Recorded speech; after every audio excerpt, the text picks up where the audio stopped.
Soma's baking and cooking থেকে আমি সোমা বলছি। আজ আপনাদের সাথে শেয়ার করছি একটা এগ সালাডের রেসিপি, সাথে একটা চিকেন এবং ভেজিটেবল দিয়ে একটা তরকারি। চিকেন এবং ভেজিটেবল দিয়ে যে তরকারিটা করেছি আজকে, সেটা যদি কেউ হোল মিল হিসেবেও খেতে চান, যারা কার্বস খেতে চান না, তাদের জন্য কিন্তু এটা আইডিয়াল। সাথে আমি আজকে সার্ভ করছি পরোটা দিয়ে। তাহলে চলুন ভিডিওটা শুরু করি। এখানে আমি কি কি সবজি কেটে নিয়েছি একবার দেখিয়ে দিচ্ছি। এখানে গাজর, একটা মিডিয়াম সাইজের গাজরকে এরকম লম্বা লম্বা করে কেটে নিয়েছি। একটা বিনস এরভাবে কেটে নিয়েছি টুকরো করে। একটা ক্যাপসিকাম এরকম ডাইস করে কেটে নিয়েছি। একটা বাঁধাকপি 4 ভাগের 1 ভাগ এখানে বড় বড় করে কেটে নিয়েছি।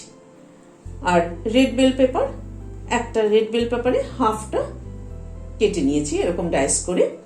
আর এখানে চিকেন নিয়েছি 150 গ্রাম। গ্যাসে একটা কড়াই বসিয়েছি, হোয়াইট অয়েল দিচ্ছি। তেলটা একটু গরম হওয়া অবধি অপেক্ষা করব। এখানে একটা বড় সাইজের পেঁয়াজের ডাইসগুলো খুলে নিয়েছি, এভাবে খোলাগুলো কিন্তু খুলে নিয়েছি। এটাকে দিয়ে দিচ্ছি তেলে।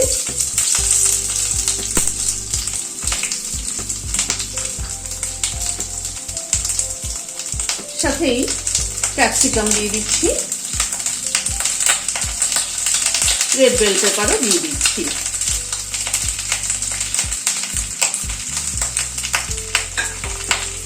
রেড বেল পেপার আমার কাছে অ্যাভেলেবেল ছিল তাই দিয়েছি, না থাকলে না দিলেও চলবে।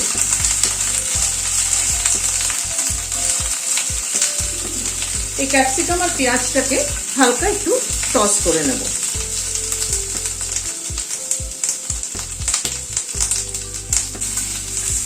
এই ক্যাপসিকাম আর পেঁয়াজটাকে একটু টস করে নিলাম। এবার তুলে নিচ্ছি।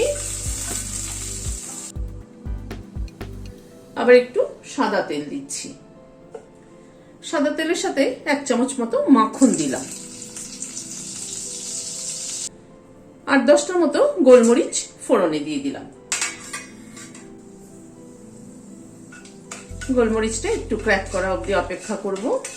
গ্যাসের ফ্লেমটাকে কমিয়ে রেখেছি।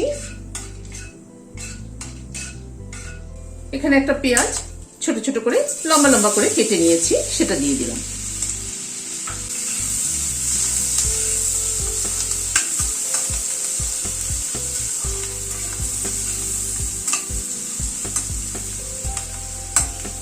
পেঁয়াজটাকে একটু হালকা করে আগে ভেজে নেব। পেঁয়াজটা একটু হালকা করে ভেজে নিলাম। হাফ টিস্পুন রসুন বাটা দিলাম।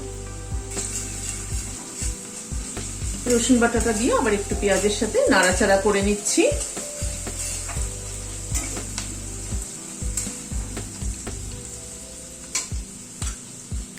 দুটো কাঁচা লঙ্কা কুচি দিয়ে দিলাম।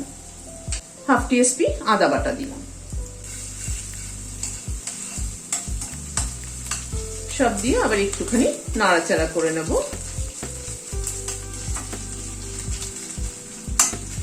মশলা কিন্তু আঁচ কম করে নিয়ে ভাজলে পরে তার টেস্ট কিন্তু অন্যরকম হয়, মানে খেতে অনেক ভালো হয়।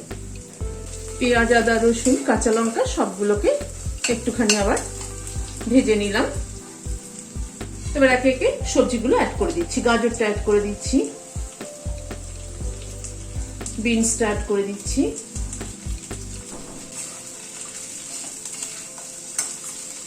গাজর আর বিনসটাকে আগে একটুখানি মশলার সাথে একটু হালকা একটুখানি নাড়াচাড়া করে নেব। হাফ টিস্পুন মতো নুন দিয়ে দিলাম।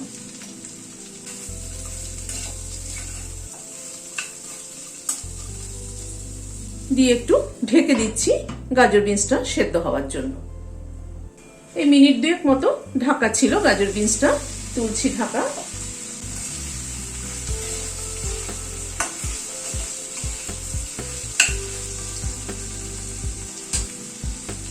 এবার বাঁধাকপিটা অ্যাড করে দিচ্ছি। বাঁধাকপিটা না একটু গরম জলে 2-4 মিনিট একটুখানি সেদ্ধ করে নিয়েছি, কারণ এখনকার বাঁধাকপি একটুখানি যতই সেদ্ধ করা হয় ততই মনে হয় যেন কেমন মানে নরম হতে চায় না সহজে, সেই জন্য একটুখানি গরম জলে একটুখানি 2-4 মিনিট বয়েল করে নিয়েছি।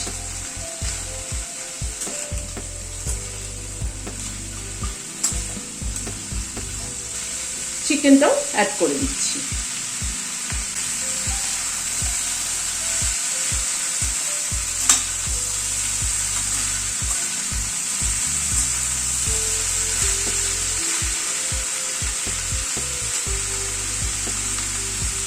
নুনটা মনে হচ্ছে আর একটু লাগবে, আগে হাফ টিএসপি দিয়েছিলাম, আবারও হাফ টিএসপি দিয়ে দিলাম।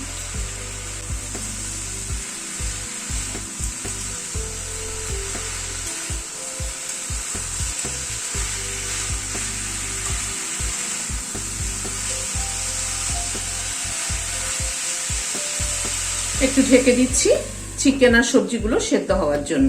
গ্যাসের ফ্লেমটাকে মিডিয়ামে করে রাখছি। 7-8 মিনিট মতো ঢাকা ছিল, মাঝে একবার ঢাকাটা খুলে আমি নেড়ে দিয়েছিলাম।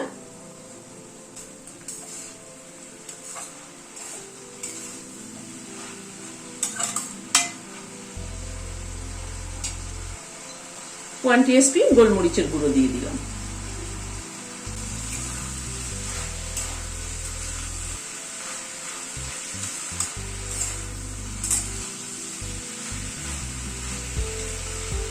আমাদের কিন্তু ভাতের থেকে রুটি খাওয়ার তরকারি বেশি সমস্যা হয়, এরকম একটু উল্টে পাল্টে নানান রকম করে নিলে মুখের স্বাদটাও চেঞ্জ হয়, খেতেও ভালো লাগে। আর এটা একসাথে চিকেন সবজি সবকিছু দেওয়াতে হয়েছে কি, আলাদা করে চিকেন বা আলাদা করে সবজি করার দরকার নেই, এরকম একটা করে নিলেই কিন্তু রুটি খাওয়া হয়ে যায়, রুটি বা পরোটা যাই বলে খাওয়া হয়ে যায়।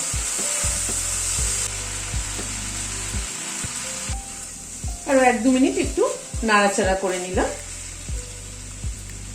এখানে টমেটো কেচাপ দিচ্ছি 2 টেবিল চামচ, আর সুইট চিলি সস দিচ্ছি 2 টেবিল চামচ। এই সুইট চিলি সস বাজারে কিন্তু বিভিন্ন কোম্পানির সুইট চিলি সস কিনতে পাওয়া যায়। এই সুইট চিলি সসটা দিলে পুরো কিন্তু মানে টেস্টে কিন্তু একটা অন্যরকম হয়ে যায়, বেশ একটু টক টক মিষ্টি মিষ্টি খেতে কিন্তু দারুণ লাগে। আর এই ক্যাপসিকাম আর পেঁয়াজ যেটা টস করে রেখেছিলাম সেটা অ্যাড করে দিলাম।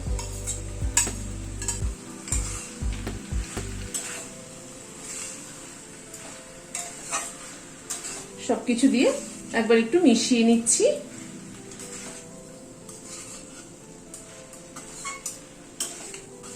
পেঁয়াজ আর ক্যাপসিকামটা টস করে আগে তুলে রেখেছিলাম এই কারণেই যে যখন খাওয়া হবে তখন কিন্তু পেঁয়াজ আর ক্যাপসিকামটা বাইটে পড়লে খেতে ভালো লাগবে।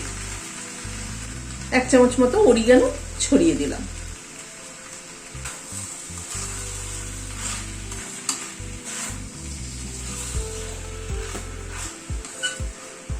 ঢেকে দিচ্ছি, স্ট্যান্ডিং টাইম 5 মিনিট, গ্যাসটা বন্ধ করে দিলাম।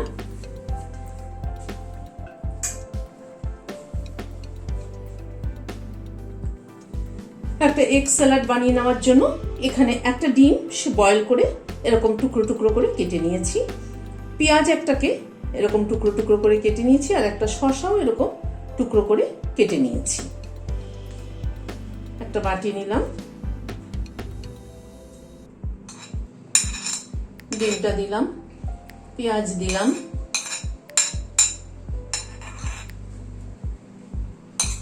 শসাটাও অ্যাড করে দিলাম। এখানে মেয়োনিজ আছে 2 টেবিল চামচ, মেয়োনিজটা দিয়ে দিলাম।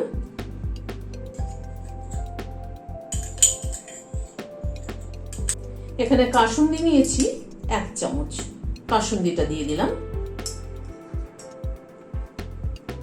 অল্প একটু নুন অ্যাড করলাম, হাফ টিএসপিরও কম গোলমরিচের গুঁড়ো অ্যাড করলাম, 1/4 টিএসপি মতো অরিগানো অ্যাড করলাম, খানিকটা ধনেপাতা কুচি অ্যাড করে দিলাম।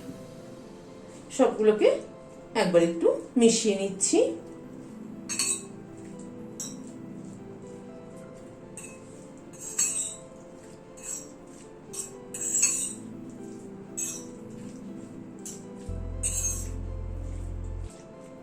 তৈরি হয়ে গেল এগ সালাড।